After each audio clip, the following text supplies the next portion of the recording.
Guys, today we talk about how can you enable private profile on your pickup. We're going to figure out the solution or know how you can do that on your app.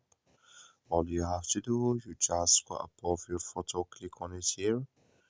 So then it's going to take you to your profile here. Then all you have to do, just go above this sign, click on it.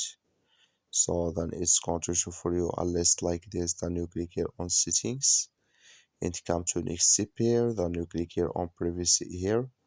So when you click here on privacy, it's going to take you to next step. Just switching to open video here. So then you go down and you come here to private profile. Just clicking this sign. Then you click here on change privacy settings here, or you just click here on make private anyway here. So then it's going to enable video. When you go down, like you see here, it's going to enable video private profile.